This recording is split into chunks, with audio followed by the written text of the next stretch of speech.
அறிவுடன் மாலை நியூஸ் சொல்ல தயாராக இருக்கின்றோம். அதே நேரத்தில் அடுத்த கட்ட பேச்சுவார்த்தைக்கும் தயாராக இருக்கிறோம். அடுத்த கட்டமாகத்தான் நாங்கள் போராட்டத்தை செல்வதாக எப்பொழுதும் முடிவெடுப்போம். ஏனெனில் எங்கள் சங்கமானது அரசால் அங்கீகரிக்கப்பட்ட சங்கங்கள் அதிக அளவில் உள்ள கூட்டமைப்பு.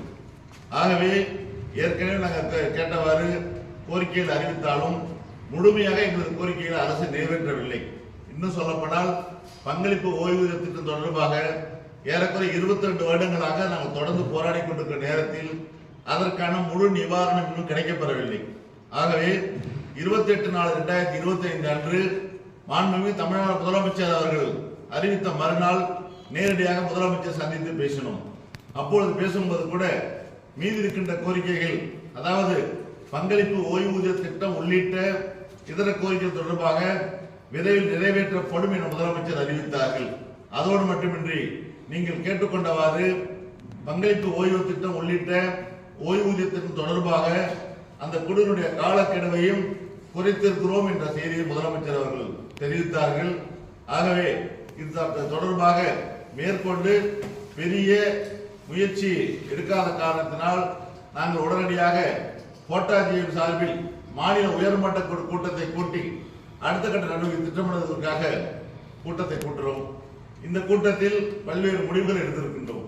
இன்னும் சொல்லப்போனால் ஏற்கனவே வைக்கப்பட்ட கோரிக்கைகளில் பெரும்பான்மையான கோரிக்கைகள் இன்னும் நிறைவேற்றப்படாமல் இருக்கின்ற காரணத்தினால்தான் நாங்கள் அடுத்த கட்ட இயக்க நடவடிக்கை செல்ல வேண்டிய சூழ்நிலைக்கு தள்ளப்பட்டிருக்கிறோம் என்பதை நான் சுட்டிக்காட்ட விரும்புகிறேன். இன்னும் சொல்லப்போனால் ஏற்கனவே கூறியவாறு 22 ஆண்டுகளாக பங்களிப்பு ஓய்வூதிய திட்டத்தை ரத்து செய்துவிட்டு பழைய ஓய்வூதிய திட்டத்தை அமல்படுத்த வேண்டும் என்ற கோரிக்கை இன்றும் கிணற்றில் போட்ட கல்லாகத்தான் இருக்கிறது என்பதை உண்மையே தமிழ்நாட்டில் இருக்கின்ற அரசியல் ஆசிரியர்கள் வேதனையோடு பார்க்கிறோம் என்று சுட்டிக்காட்ட விரும்புகிறேன்.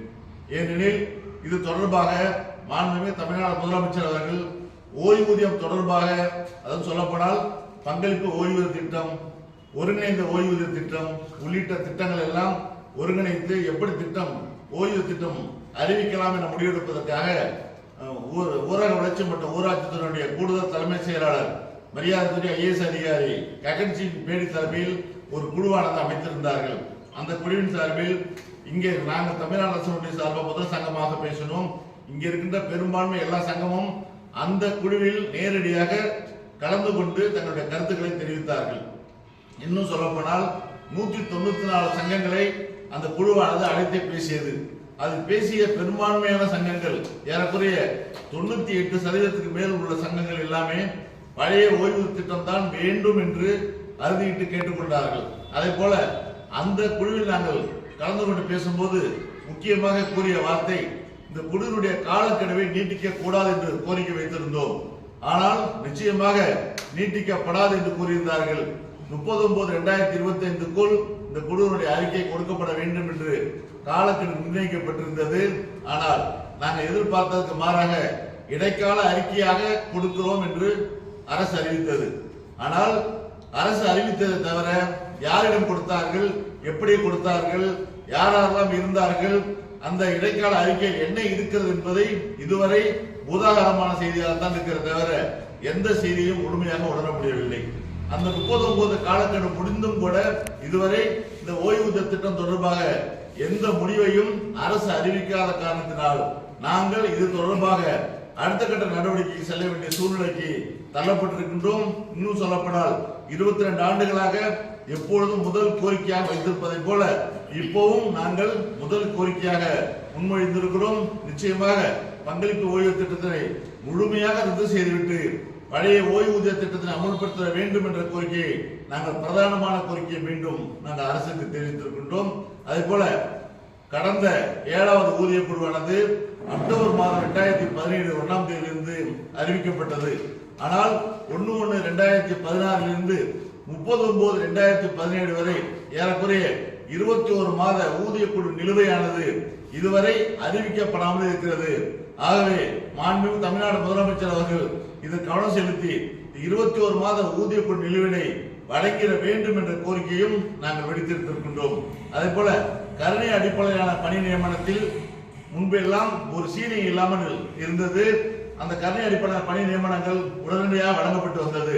தற்பொழுது கருணை அடிப்படையிலான பணி நியமனங்களில் ஏராளமான விதிமுறைகள் எல்லாம் கடுமையாக இருக்கின்ற காரணத்தினால் பணிக்கு வருவது சிரமமாக 5% மேல் நியமனம் செய்யக்கூடாது என்ற விதிமுறை உண்மையிலேயே எங்களை கஷ்டத்தில் தள்ளி இருக்கிறது என்பதை நாங்கள் கவனமுடன் பரிசீலித்து ஏற்கனவே உள்ளவாறு அதுக்கு இருக்கின்ற சீனியை முழுமையாக ரத்து செய்திட வேண்டும் என்ற விஷயத்தை நான் கேட்டுக் கொள்கின்றோம். அதே போல ஆசிரியர்கள் சென்ற ஊதிய குழு அமல்படுத்தப்பட்ட பிறகு, அதாவது 1/6/2009 பிறகு ஏறக்குறைய ஒரு ஆண்டுக்குள் பணி நியமனம் பெற்றவர்களுக்கும் 31/5/2009 முன் பணியில் இருந்தவர்களுக்கும் ஊதிய முரண்பாடு மிக அதிகம் இருக்கிறது. இன்னும் சொல்லப்போனால் குறைந்தது ஒரு 15,000 ரூபாய் ஊதிய இழப்பு ஏற்பட்டு வருகிறது. ஆகவே முழுமையாக உயர்நிலைப்பள்ளி, மேல்நிலைப்பள்ளி மற்றும் தொடக்கப்பள்ளியில் பணிபுரிந்த ஆசிரியருடைய ஊதிய முரண்பாடுகளை முழுமையாக கலைந்திட வேண்டும் என்ற கோரிக்கையும் நாங்கள் ஏற்கனவே முடிவெடுத்து மீண்டும் அதை அரசுக்கு சமர்ப்பிக்கின்றோம். அதே போல தமிழ்நாட்டில் ஏறக்குறைய 5 லட்சம் காலி பணியிடங்கள் இருக்கிறது. அரசர்களுடைய எண்ணிக்கையானது மிக மிக குறைந்து வந்து இருக்கிறது. 5 நபர்கள் செய்ய வேண்டிய வேலையை 4 நபர்கள் அரசு பணியாளர் செய்ய வேண்டிய வேலையை ஒருவர் மட்டும் பார்க்கின்ற துப்பாக்கி நிலைமைக்கெல்லாம் தள்ளப்பட்டிருக்கின்ற காரணத்தினால் மாண்புமிகு தமிழ்நாடு முதலமைச்சர் அவர்கள் இது சிறப்பு கவனம் செலுத்தி காலி பணியிடங்களை முழுமையாக நிறைவேற்ற நடவடிக்கை எடுக்குமாறு நாங்கள் மீண்டும் கேட்டுக்கொள்கின்றோம். அதே போல சத்துணவு, அங்கன்வாடி, ஊர்ப்புற நூலகர்கள், ஊராட்சி செயலாளர்கள், பண்ணை பணியாளர்கள், தூய்மை பணியாளர்கள், தூய்மை காவலர்கள், MRP செவிலியர்கள், மக்களை தேடி மருத்துவ திட்டத்தில் பணிபுரிந்த சுகாதார ஆய்வாளர்கள், பல்நோக்கு மருத்துவமனை பணியாளர்கள், ஓகச்செட்டி ஆபரேட்டர்கள், பல்வேறு துறையில் பணியாற்ற NMR பணியாளர்கள், ஆஷா பணியாளர்கள் போன்ற பல்வேறு தொகுப்பூதியம், மதிப்பூதியம், சிறப்பு காலமுறை ஊதியம், தினக்கூலியில் பணியாற்றுகின்ற பணியாளர்கள் நாங்கள் மீண்டும் ஆட்சிக்கு வந்தால் உங்களை எல்லாம் பணி நிரந்தரம் செய்து காலமுறை ஊதியம் வழங்குவோம் என்று திமுகவுடைய தேர்தல் அறிவிக்கை தெரிவித்த விஷயங்களை தான் மீண்டும் நாங்கள் அரசுக்கு நினைவுபடுத்தி இவர்களை எல்லாம் பணி நிரந்தரம் செய்து காலமுறை ஊதியம் வழங்கிட வேண்டும் என்ற கோரிக்கையும் நாங்கள் முன்மொழிகின்றோம். அதே போல ஓட்டுநர்களுக்கு பதவி உயர்வு இல்லாமல் இருக்கின்ற சூழ்நிலை அரசு ஏற்கனவே நாங்கள் முதலமைச்சர் பேசிய போது கூட நிச்சயமாக இந்த கோரிக்கையில் பரிசீலிக்கப்படும் என்று சொல்லியிருந்தார்கள். ஆனால் இன்றும் அது கிணத்தில் போட்ட கல்லாகத்தான் இருக்கிறது.